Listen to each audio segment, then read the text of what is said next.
It's July already. Oh my goodness. And we are back with another Mastering Social Media for Schools retreat. No, Mastering Social Media for Schools podcast, but we're talking about the retreat. This is about the authenticity part that is so good about us, right? Like we're just authentic where we're sharing. But I've got two amazing storytellers today. Jenny and Lauren are from the River Falls School District in Wisconsin, and they are doing amazing things with community ed and communication. So if you've got community ed folks in your world, they probably need to listen to this podcast as well. Now we're going to dive deep into, how they do social media, how they balance their roles because they've got a lot of different responsibilities. And then we're going to talk about the social media for schools retreat. The first ever retreat just happened in late June of 2025, and we are gearing up for another great retreat in 2026. So they're really going to talk about how this conference was different than anything else they've ever attended, what some of their biggest takeaways, and what they're planning to do for the new school year. Now, you're going to want to make sure that you are signed up for our newsletter. So go to the show notes or to my website, socialschoolforedu.com. There's usually a pop-up that pops up. Sign up for whatever giveaway that we're giving, usually a helpful PDF, and make sure that you're on our newsletter. Our newsletter comes out every 2 weeks. It's got some great tangible tips from schools across the country and beyond, but you'll also be able to get the latest information on next year's retreat. We will sell out. Last year, we sold out in 4 days. It's a very small retreat, so there's limited spots available. So if you're interested, make sure that you are tuning in to that newsletter. Now let's get to this week's K-12 PR tip. All right, today's K-12 PR tip actually came from the Social Media for Schools retreat, and it was Amy from Minnehaha Academy. She had shared a really helpful tip in regards to making connections with the staff. You have limited time. You need to make good connections with staff so that you can get great stories sent to you. And she had such a simple tip: eat lunch in the faculty lounge. Even if you're not eating, maybe you just set up shop to work in the faculty lounge. It allows you to make connections with folks that are coming in there. They recognize your face. They know what you do. They might be asking what you're working on. And it's just going to help you build those relationships. We often want to get more content, and hopefully in 25-26 school year, you want to tell more stories, but you're only one person. But making those relationships really counts. And so I loved this practical tip of maybe not even every day, maybe it's once a week that you make sure that you're eating lunch in the faculty lounge or you're hanging out there for a while so that you can meet the comings and goings and say hi, and making sure that they really recognize you and can build those relationships. And maybe they're going to mention while they're talking to somebody else, hey, we've got this great thing happening. And it might be something you didn't know about. So that is our K-12 PR tip. Thank you very much, Amy. Now let's get to this week's episode with Jenny and Lauren. Welcome to the podcast. We've got two amazing ladies with us today, Jenny Ames and Lauren Kaminski from the River Falls School District, which isn't too far away from me in Wisconsin. Good morning, ladies. Good morning. Good morning. So just to kick us off, I'd love for you each to be able to share your background and then your role in communications for your school district. So Jenny, do you want to go first? Sure. So I am a native cheesehead, but I went to UW-Madison. I got a journalism and PR emphasis degree, moved up to the Twin Cities and worked in the business world for quite a few years, and then ended up working in community education in Minnesota, which is a little different than in any other state. It's legislatively dictated. It's an arm of the school. And did that for about a dozen years, where I connected with businesses and ran programs and did a whole bunch of things. And then 4 years ago, River Falls had an opening for the director of communications and community ed, which I thought was a great fit for my skill set. And and plus, what I really liked about it is in Wisconsin, community ed is a choice by a school district. And I had known just by being in community ed that River Falls had a solid program. And I love the idea that a community that chose to have community ed and support it, and a district and a community that did that was a place that I thought would be um, a good fit for me. And it's been wonderful since. So I've been there for 4 years. I also have an administrative license in community education in Minnesota. So I went back to grad school just like a principal or a special ed director does. In Minnesota, you can do that and become a director there. It's only a license recognized in Minnesota, but it's been really helpful in helping me kind of have a very thorough understanding of schools beyond my particular role as a communicator or even as a community ed director. Okay. Awesome. And just quick before we turn it over to Lauren, how big is River Falls? About like how many students go to school About there? 3,500. Okay. And then with your community ed, which I know I've got some listeners that are, community ed directors or work in community ed, about how many programs are you doing in a certain amount of time, or how is that kind of, just so they understand the scope of what you do for community ed? So it's programs. We have three what we call catalogs a year. Okay. So we offer activities and classes and trips and events and a lot of partnership offerings. The number of them can range, Lauren, what we had maybe between 50 and 75 offerings, probably each catalog. It varies based on what people submit and the time of year. Summer tends to be lighter. So it could range anything from, hey, a cooking class, like we have a very popular Korean cooking class that always fills. She's amazing. To partnerships with other entities in our community.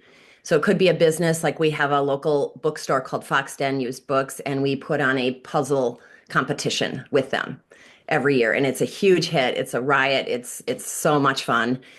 We also partner with the University of River Falls on various events.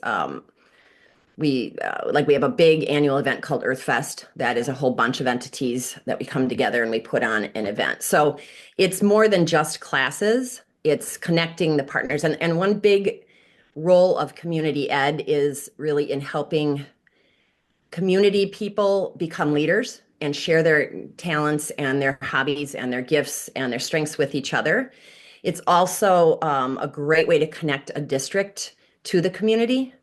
So we get people in our buildings, and by getting people in our buildings, 80%, I think, of our population they're seniors or they're people who do not have students in our buildings. So community editors, as we call them, tend to support districts. They tend to pass referendums. They tend to feel positive about the district. And by having that connection, we're getting them in. They see our classrooms. They see the artwork from the students on the walls. They also see when there are needs in the buildings. So we might need a new bathroom, and hey, I've been there. I understand why they're asking for that in a referendum. So it's a huge connector in just building community and having the school district be at the heart of it.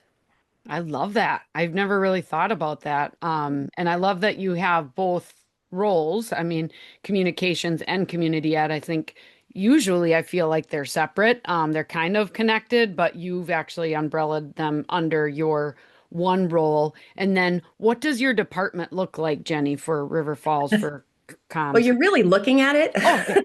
it. We do Love have it. another part-time employee who is Okay. our volunteer coordinator. Okay. And she does them. So volunteering falls under my jurisdiction as well. And she doesn't really work in the summer, but so it's really two and a half of us. Okay. All right. I got it. All right.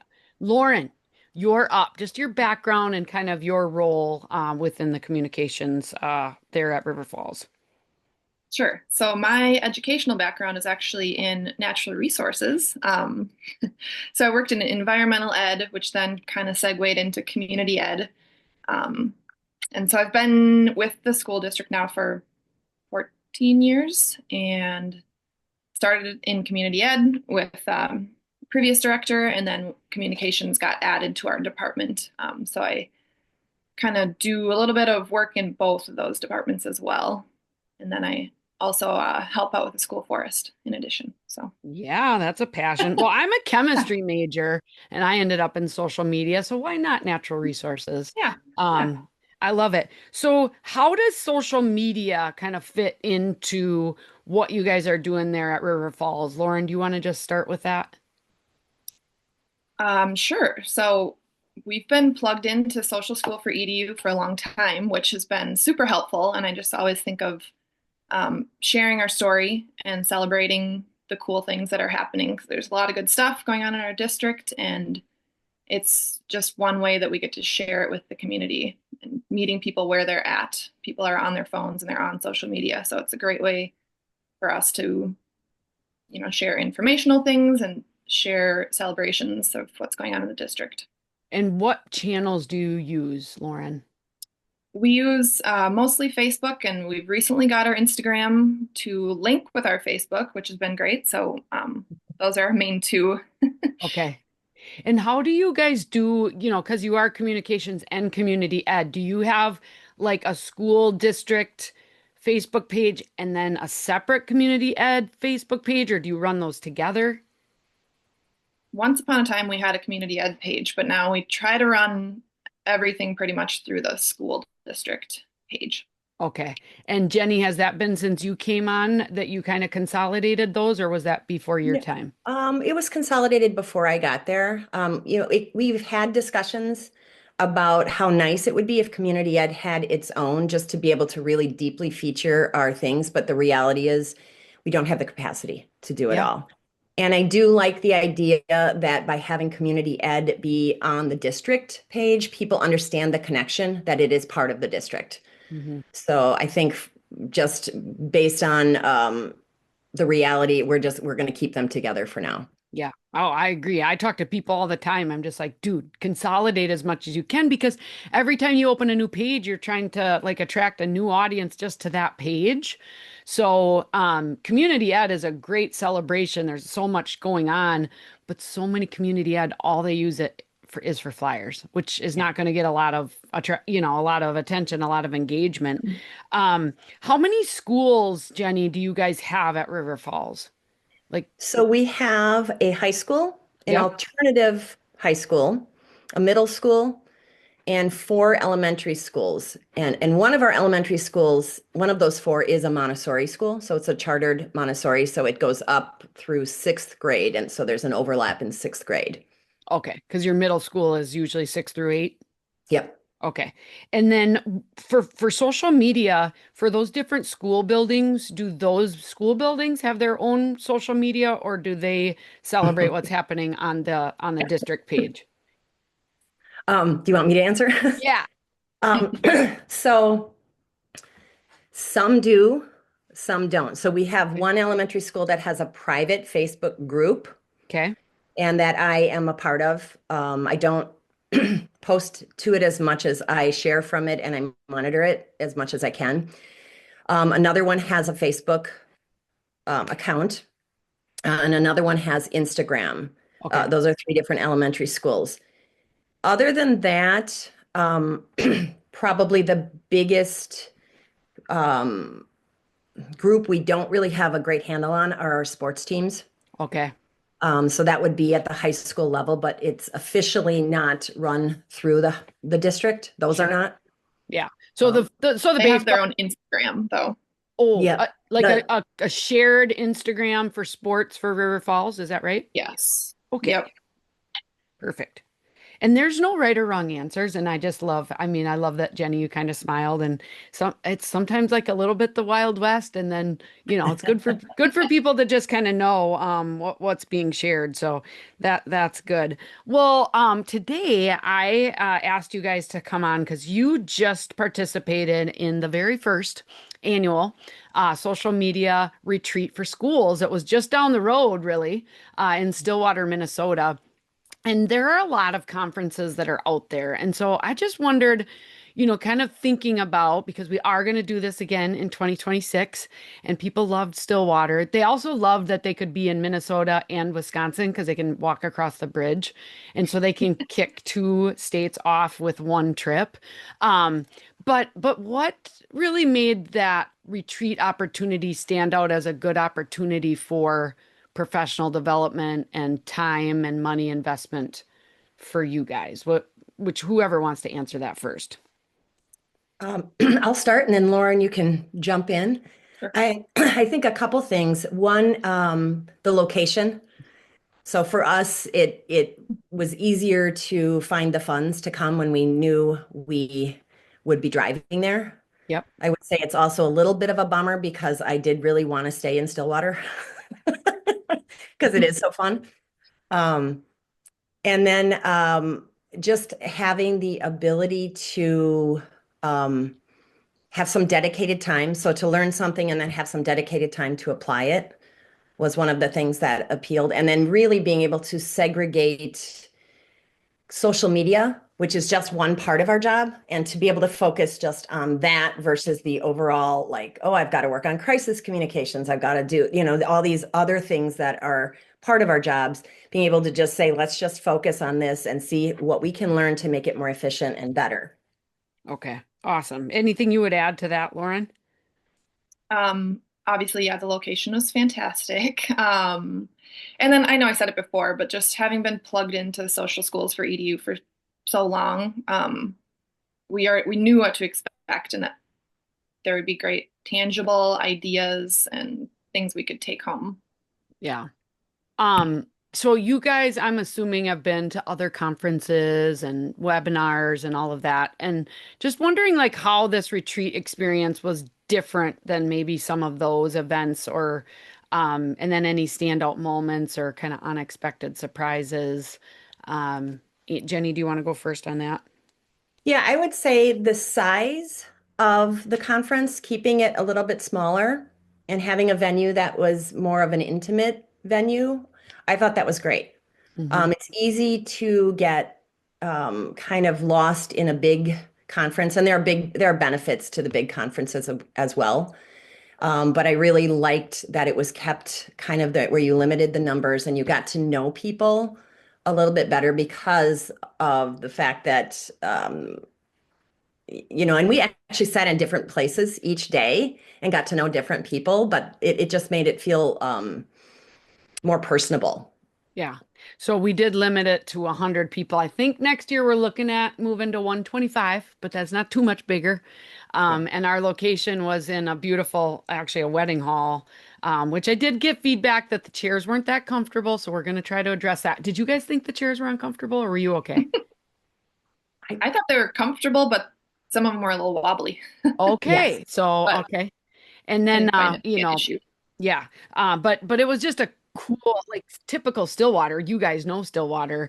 And Mhm. obviously we're gonna have lots of great pictures that people can take a look at, but just a really cool little city. Um, and still small, but still huge compared to my town of 500 people. So yeah, so 100 people there. So you really got to know people. Anything for you, Lauren, that stood out as far as difference from the big conferences?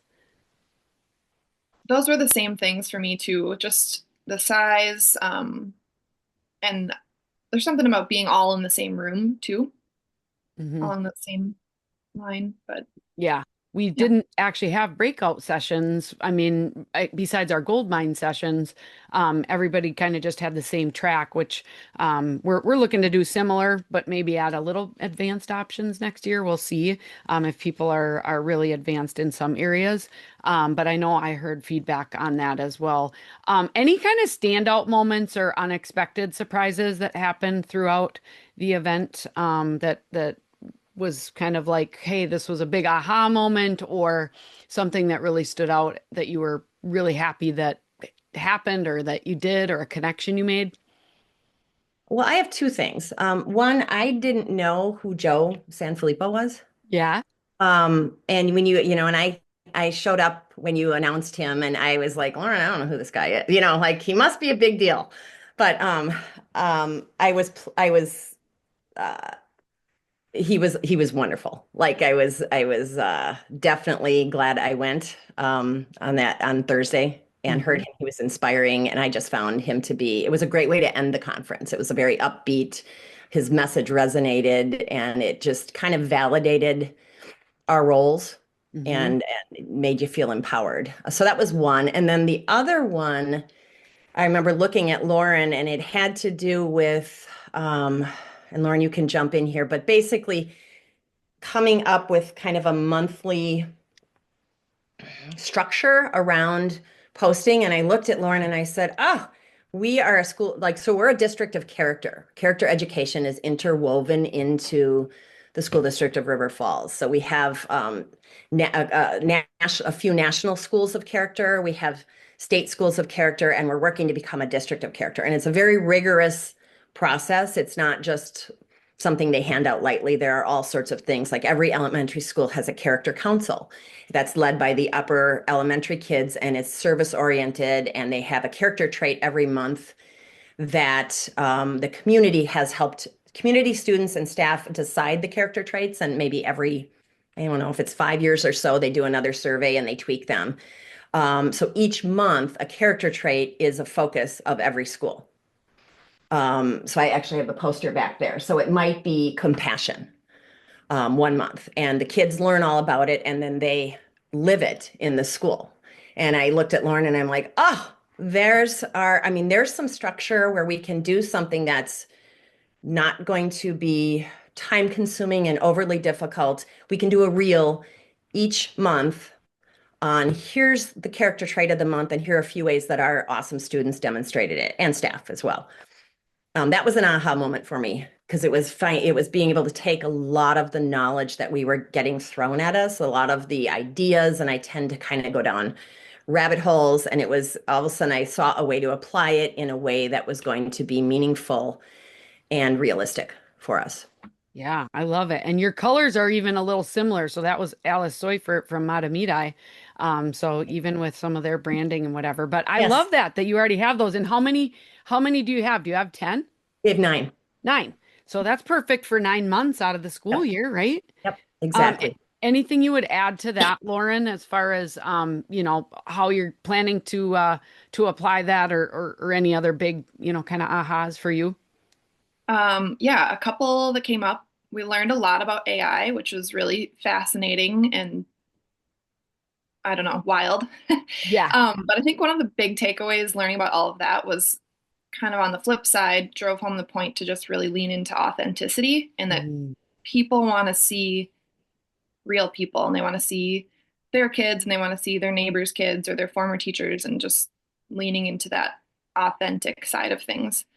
Um, and then same with seeing Dr. Joe Sanfilippo again, was just a really good refresher on kind of the inspiration behind what we do. And I don't know, my favorite thing about working in communications and social media is getting to be a cheerleader for our schools and our kids and our teachers. And so just having that reminder about the value of what everyone does in our districts is worth sharing. So. yeah.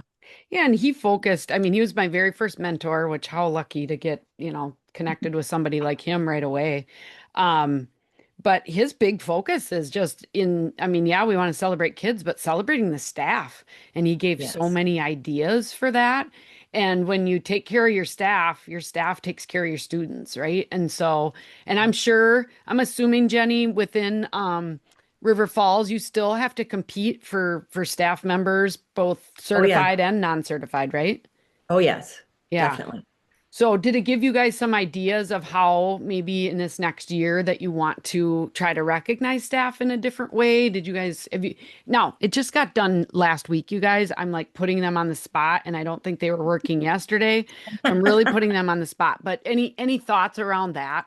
And Lauren, I know you'll have ideas on this because we did talk about it because we both looked at each other, and that's always on our minds. Like, just so one of the things we've done, but not on a consistent basis, is our custodians, who are, I mean, just amazing in even in regards to the events that we do and the things that the extra ways that they really help us be successful in our programs. And we've brought donuts in the past for them, and we've um, just provided treats, and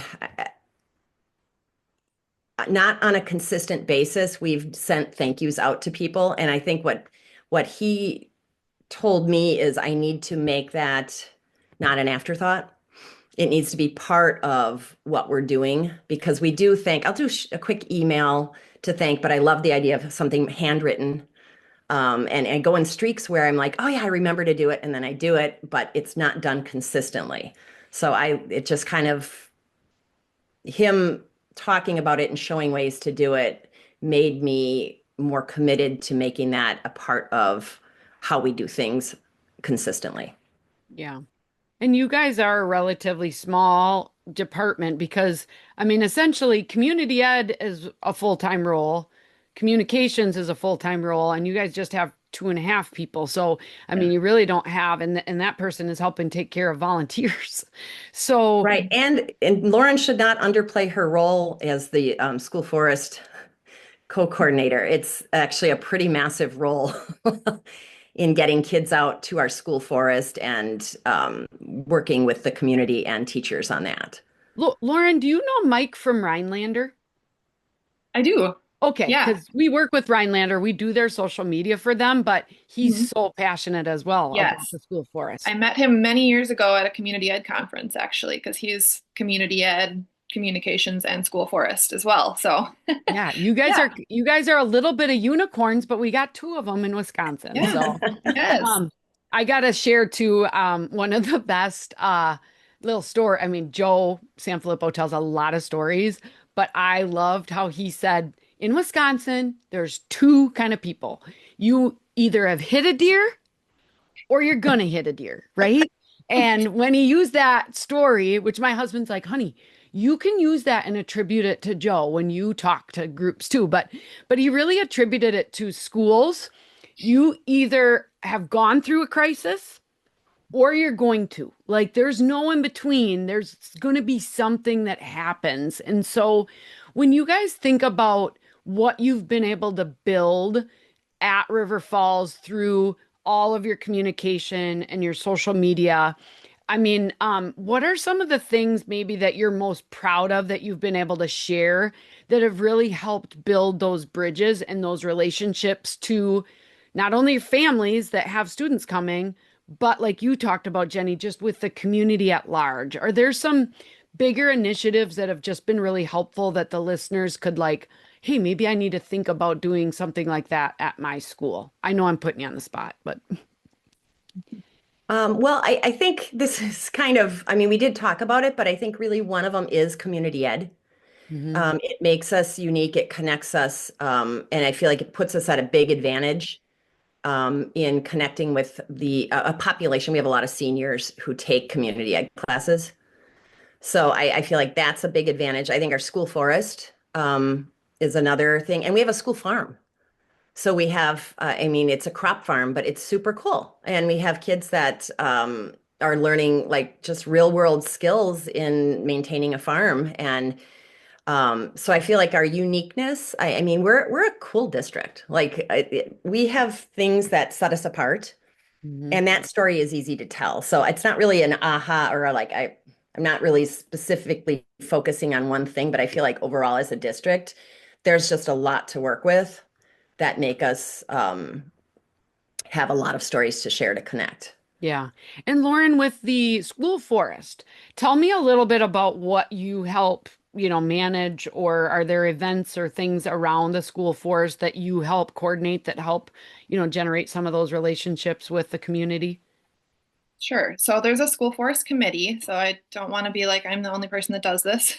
There's a lot of good helpers. So there's two of us that are co-coordinators that also have full-time jobs and then do this as an additional thing. So there's lots to do, but some of the main things we do, we're coordinating field trips, mostly in the springtime with teachers. Um, we are maintaining trails, coordinating volunteer work days. We have a group that's doing a restoration of our prairie at the school forest, so that's a really cool project. And then we've been doing an annual autumn candlelight hike, which is a partnership with our Kinney River Land Trust here in town. So it was actually an event that they were doing, and it was kind of more than they wanted to continue with. And we said, hey, do you still want to do that and partner with the school forest and with community ed?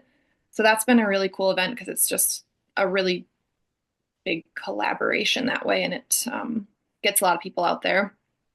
So it's a great opportunity to involve the community more in the district too, and it's tons of room for growth there too. So And Yeah. talk about your tree trek, your tree oh trek. yeah. So we have a tree trek that's not installed yet, but it's basically we have 15 different tree species identified around the property. It's a 72-acre school forest. Wow. So it's very spread out, the 15 trees, but then we put together a sign for each one that talks about that tree species and some features about it. Then I'll have a QR code to the website that shows where the other trees are on the property if they want to go try to find all of them. So You know that's what? students help with that. And I'm gonna do a date. Is it done yet, or is it still being developed? it is not installed yet. Okay. The You tell materials me are when. ready, but it's not, the signs aren't out yet. Okay, tell me when it is, because I'm Okay. driving distance, and my brother and Yeah. sister-in-law live in River Falls, but my husband loves trees. Like he is like every tree we see, he'll start spouting off. Sometimes I think he's like making it up because how would I know? But that's really cool. I love that. Yeah. Um, okay, one question I've got for both of you, and it's something that I think comes up a lot in people's roles that do like social media, but you guys are doing social media, you're doing community ed, you got crisis stuff, you're volunteers, you're doing the school forest. You guys have a lot of priorities. And I'm not saying you've got it all figured out, but I have to think that every day is different and that it can be really awesome. And some days it can be really stressful. But as far as like prioritizing what you do, are there any tips you can share that have helped you kind of, I always say, right, keep the main thing the main thing? Um, I don't know. Do you have any insight into that? Because again, we just wear a lot of hats, and I think any of those tips could really help our listeners. Jenny, do you want to go first? Sure. I think for me, it's time management and setting aside time for deliberate tasks. It's really easy, especially with social media. Hmm. It's really easy to have that take up a big part of every day. And then I can't get anything else done. And so by trying to chunk it and say, I'm going to devote this 2 hour time period on this day to social media and try to schedule it out and, do what I can. That really helps. It's not always possible. Things come up. But I find that I spend too much time doing it because I get creative and I'm like, oh, let's do this. And we're trying to grow our reels and things, but I have to put kind of parameters around it so that I can then focus on the other things that I know need to get done. And having deadlines is a really good thing for me. Yep.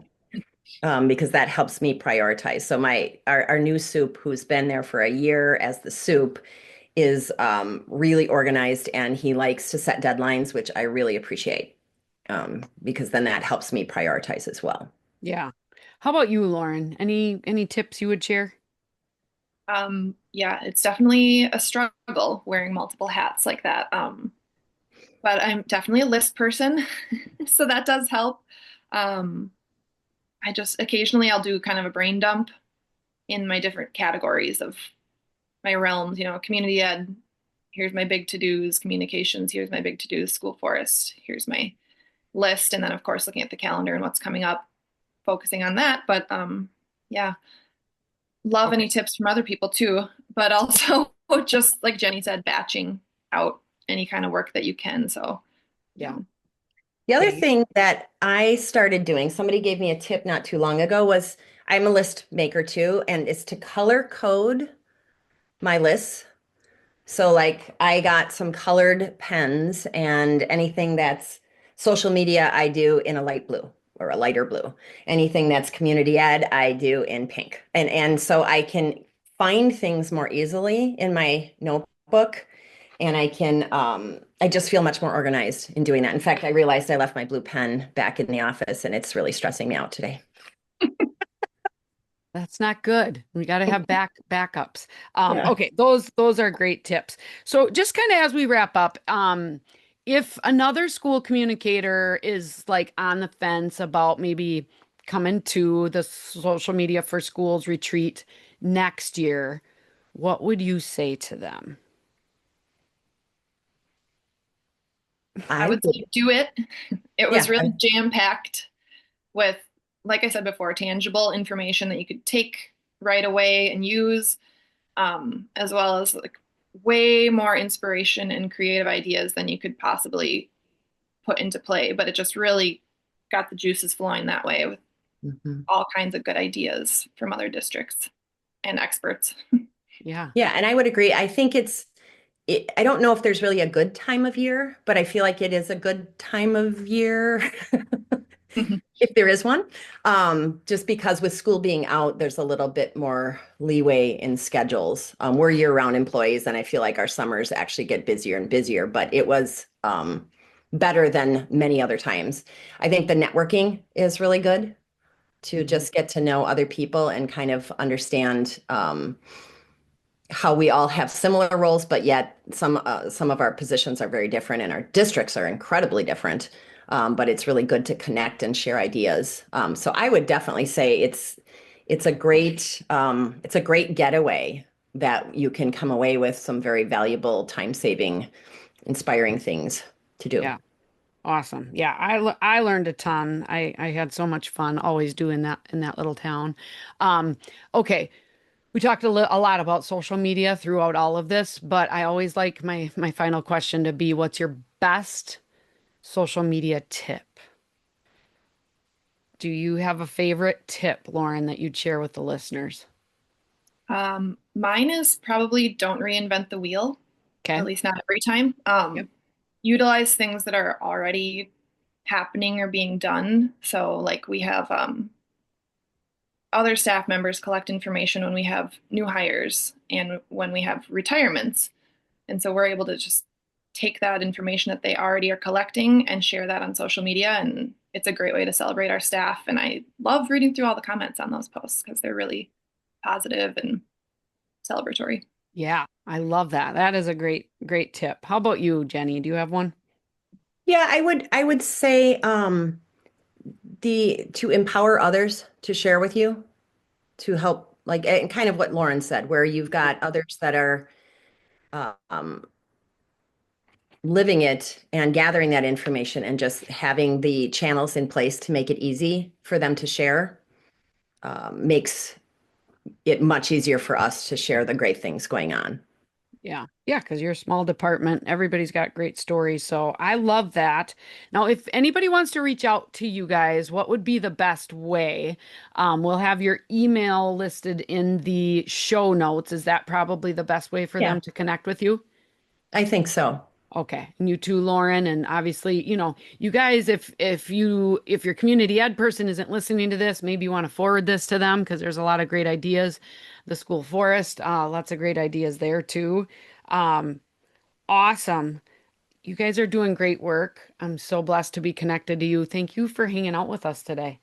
Thank you Thanks for for having having us. us. Hey, and Yeah. I did have a question for you. Lauren and I Yes. were talking yesterday, and I said, do you think Andrea actually sleeps? Because you do so much. And it's just amazing. Like the Well, emails and your Instagram reels and your podcast. So I you're do. pretty incredible. I do sleep, but my magic is I have a great team. And that is you got to meet some of them and even have some of my girls, well, some of my girls. I got two daughters, okay? They got to be a part of the event and even did a little session last week, so that was fun.